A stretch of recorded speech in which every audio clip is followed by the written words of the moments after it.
राजस्थान में भाजपा विधायक दल की बैठक शुरू हो गई है। इसमें पूर्व मुख्यमंत्री वसुंधरा राजे और सतीश पूनिया जो प्रदेशाध्यक्ष हैं ये शामिल हैं। इसके अलावा केंद्रीय मंत्री नरेंद्र सिंह तोमर और मुरलीधर राव भी इस बैठक में शामिल हो रहे हैं। केंद्रीय पर्यवेक्षक के तौर पर वो इस बैठक में हिस्सा ले रहे हैं। और किस तरह से भाजपा यहाँ पर राजस्थान में जिस तरह से धड़ों में बंटी हुई नजर आई है पिछले कुछ दिनों से, खासतौर से कांग्रेस सरकार पर जब खतरे के बादल मंडराए थे, उसके बाद जो आपसी नेताओं में बिखराव दिखा था, उसके बाद हालात का जायजा लेने के लिए दोनों केंद्रीय नेता यहां पर पहुंचे हैं। और सचिन पायलट की अगुवाई वाला बागी खेमा जब वापस लौट आया है तो उसके बाद किस तरह के हालात राजस्थान में बने हैं और अशोक गहलोत सरकार पर जो संकट के बादल थे वो अब काफ़ी हद तक छंटते हुए दिख रहे हैं। सरकार काफ़ी सुरक्षित स्थिति में दिख रही है। तो ऐसे हालात में भाजपा अब क्या करे, किस तरह से सरकार को घेरे। और विधानसभा का जो विशेष सत्र है जिसको बुलाने के लिए एक लंबी टकराव की स्थिति बनी रही थी राजभवन और राज्य सरकार के बीच, उसके बाद राजभवन ने 21 दिन के नोटिस पर ये विधानसभा सत्र बुलाया था। 14 अगस्त से यानी कि कल से ये विशेष विधानसभा सत्र शुरू होने वाला है। और कल कांग्रेस पार्टी हो सकता है कि बहुमत साबित करे सदन में। इन तमाम पहलुओं को देखते हुए भाजपा की ये बैठक बहुत महत्वपूर्ण होने वाली है। तो साथ ही भाजपा के नेता किस तरह से कांग्रेस पार्टी को घेर सकते हैं, इस पर मंथन किया जाएगा। और जिस तरह से मुख्यमंत्री अशोक गहलोत हमलावर हुए हैं, भाजपा पर सारा ठीकरा उन्होंने फोड़ने की कोशिश की है जो कांग्रेस पार्टी पर संकट आया है, उसके बाद भाजपा खुद कैसे खुद का बचाव करे, इस पर भी चर्चा होगी। पार्टी की विधायक दल की बैठक है। किसी भी सदन के आहूत होने से पहले हम लोग इसका आगाज करते हैं। सदन में विधायकों की भूमिका क्या हो, किस तरीके के मुद्दों पर हम लोग मुखरता से सरकार को घेरें। और इस सरकार ने पौने 2 साल में इतना अवसर दिया है कि कोरोना के कुप्रबंधन से लेके, टीटी के हमले से लेके और कानून व्यवस्था, तमाम इस किस्म के मुद्दे हैं जिन पर हमारे विधायकों ने प्रश्न भी लगाए हैं। और हम लोग सदन की कार्यसूची देख के ये अवसर जरूर ढूंढेंगे कि सरकार को उन बातों का जवाब देना पड़े। हम लोग एक मजबूत विपक्ष के तौर पर हमारी भूमिका है और उस भूमिका के चलते ही हम राजस्थान की जनता के तमाम मुद्दों को ठीक तरीके से उठाएं और सरकार को समाधान 100% सही है। और इसके कारण से आपने देखा ना, मैंने प्रारंभ में कहा ये सत्र सामान्य विधानसभा का सत्र जैसे बुलाया जाता वैसा नहीं है। ये विशेष परिस्थितियों में बुलाया हुआ, 2 खेमाबंदी अपनी जगह चल रही है। अभी भी आपस में मिलाने का प्रयास उन्होंने किया, लेकिन एक पूरब जा रहा है तो एक पश्चिम जा रहा है। इन सब हालातों में राजस्थान का लोकतांत्रिक जो व्यवस्था है उसमें सदन में क्या होने वाला उस पर चर्चा करेंगे। अपने प्रशासनिक तंत्र के माध्यम से हमारे विधायकों को परेशान कर रहे थे। कहीं पर पुलिस भेजकर परेशान किया जा रहा था तो कहीं पर उनके घर पर कांग्रेस के नेता जाकर धमकियां दे रहे थे। तो इन सब से छुटकारा पाने के लिए वो अपनी स्वेच्छा से घूमने गए थे। दोबारा आपने तो और तैयारी कर रखी थी आपकी पार्टी ने, लेकिन अन्य विधायक अचानक से मुझे इसकी कोई सूचना नहीं थी। मुझे तो उनको छोड़ने के लिए उन विधायकों के फोन आए थे, तो मैं उनके विधायकों की, चूंकि जयपुर का विधायक हूं, तो उनकी प्रोटोकॉल में उनकी सेवा के लिए वहां पर गया था। मुख्यमंत्री अशोक गहलोत कह रहे थे कि 3 चार्टर की व्यवस्था कर रखी थी, एक ही मुख्यमंत्री जी खुद के चार्टर की व्यवस्था रखे, उनको जल्दी रवाना होना पड़ेगा। क्योंकि इस बार बड़ी ही चर्चाओं के बाद विधानसभा का सत्र आहूत हुआ है। बहुत से मुद्दे हैं। आज पूरा राजस्थान कोरोना से करहा रहा है, टिड्डी से परेशान है, संभावित सूखा है, जर्जर कानून व्यवस्था है, विकास का पहिया रुका हुआ है। इन सारे मुद्दों को लेकर हमारा प्रयास रहेगा कि हम सार्थक बहस करें राजस्थान की विधानसभा में। गहलोत सरकार की पुरानी आदत है विधानसभा से भागने की। हमारा प्रयास रहेगा कि विधानसभा में तर्कों के आधार पर सरकार को रोककर हम बात करें। उन्होंने विश्वास मत भी लाया जा सकता है। विश्वास मत लाएगा तो उस पर बहस करेंगे हम। विश्वास मत लाए जाने पर नियमों के अनुसार 10 दिन में तारीख तय की जाती है।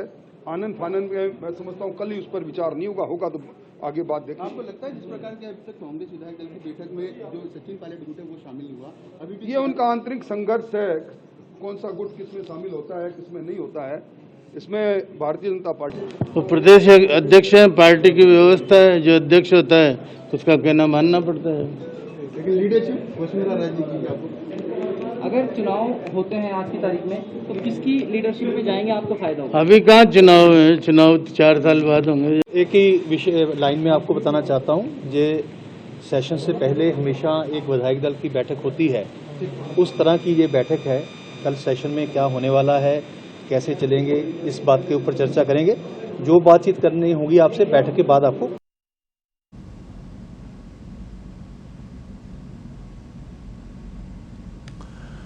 तो आज भाजपा विधायक दल की बैठक शुरू हो चुकी है और भाजपा के 12 विधायकों पर राष्ट्रीय नेतृत्व की खास निगाहें हैं, जिनको शक की नज़र से भाजपा देख रही है।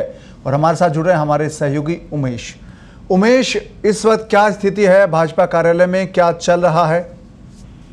देखिए, विधायक दल की बैठक अभी शुरू हो चुकी है। आरएलपी के भी तीनों विधायक हैं वो पहुंच चुके हैं यहाँ पर। केवल बीजेपी के विधायकों की बात की जाए तो सिद्धि कुमारी और विट्ठल शंकर अवस्थी है, 2 विधायक अभी नहीं पहुंचे हैं। विट्ठल शंकर अवस्थी के अभी आने की सूचना है, वो रास्ते में है।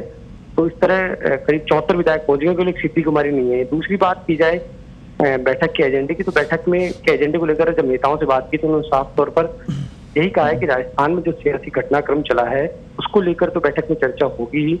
साथ ही कल से जो विधानसभा सत्र शुरू हो रहा है उसमें पार्टी का रुख क्या रहेगा, किस तरह से सरकार को घेरना है, उसे लेकर रणनीति बनाई जाएगी। क्योंकि जिस तरह से अपराध बेलगाम होता जा रहा है, किसानों की कर्ज माफी नहीं हो पाई है, ये वो सारे मुद्दे हैं जो इस बैठक में रखे जाएंगे।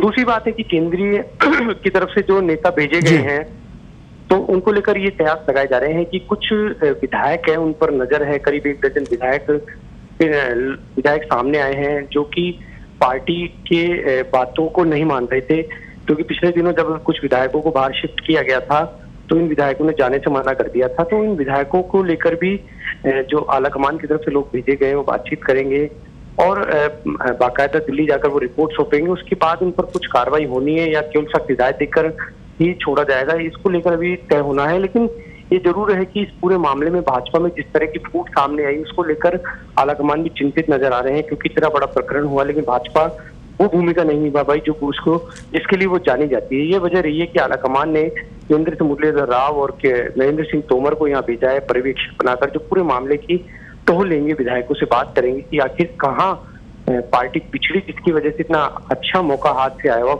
निकल गया। जी, तो उमेश, बताया जा रहा है कि 1 दर्जन विधायक ऐसे हैं जिन पर भाजपा जो आलाकमान है, बड़े जो शीर्ष नेतृत्व है उसकी निगाहें हैं। क्या उन विधायकों को भाजपा संदेह की दृष्टि से देख रही है?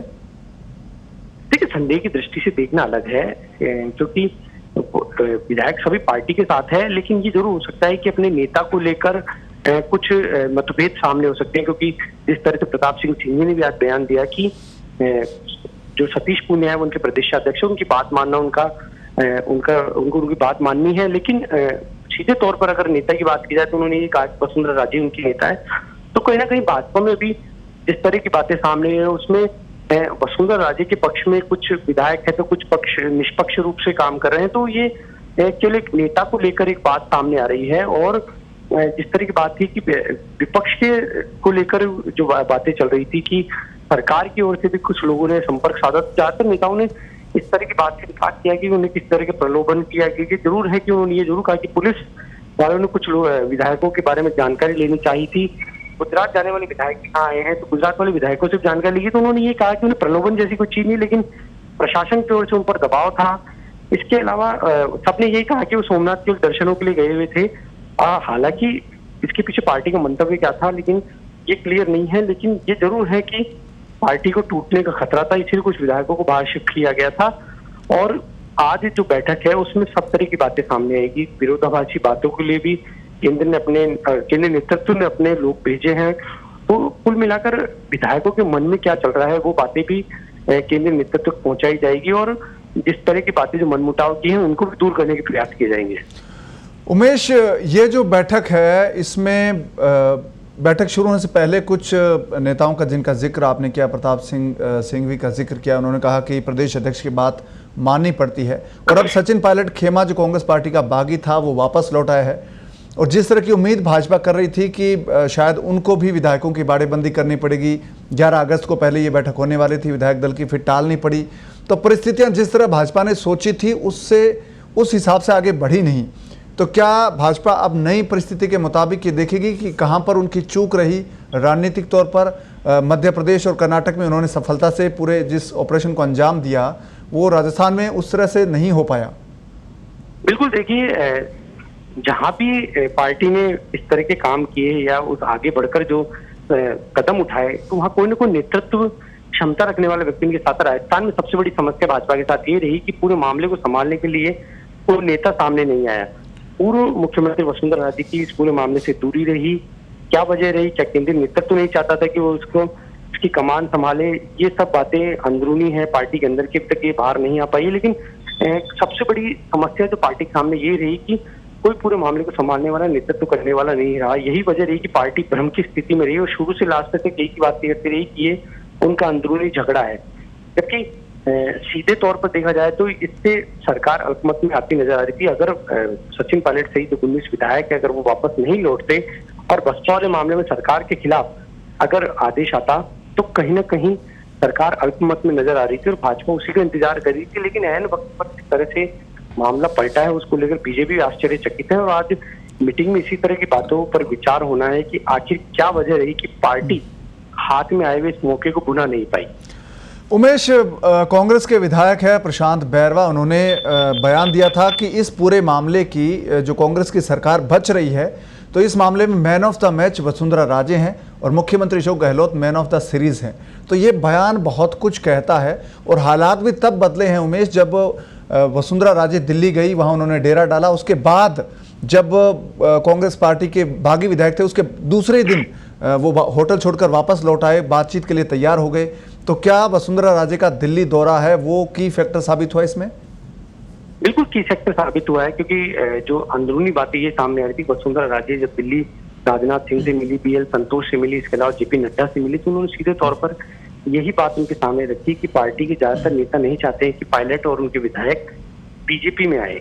ये चर्चाएं हैं जो कि पार्टी में जोर शोर से चल रही हैं और चर्चाएं होना लाजमी भी है, क्योंकि जिस समय वसुंधरा राजे दिल्ली पहुंची, उनके 3 दिन हुए थे दौरे को वहां दिल्ली में, और उसी दौरान पायलट गुट का वापस जयपुर आना हुआ है। तो कहीं ना कहीं ये बात जो प्रशांत बैरवा ने कही, उसमें कहीं ना कहीं सच्चाई नजर आती है। लेकिन जो भी बातें हैं फिलहाल चर्चाओं के दौर हैं, इसमें हम अपनी तरफ से कुछ कह नहीं सकते हैं। लेकिन ये जरूर है कि वसुंधरा राजे के दिल्ली जाने के बाद जिस तरह से समीकरण बचते हैं, तो कहीं ना कहीं चर्चाएं यही जोर है कि वसुंधरा राजे की जो नेतृत्व से बात हुई, उसी के बाद ये सारा समीकरण बदला है। जी, धन्यवाद उमेश इस तमाम जानकारी के लिए। तो इस वक्त भाजपा की बैठक चल रही है विधायक दल की, और इस बैठक में खास बात यह है कि केंद्रीय मंत्री नरेंद्र सिंह तोमर और केंद्रीय नेता है भाजपा के मुरलीधर राव और पूर्व मुख्यमंत्री वसुंधरा राजे भी इस बैठक में हिस्सा ले रहे हैं।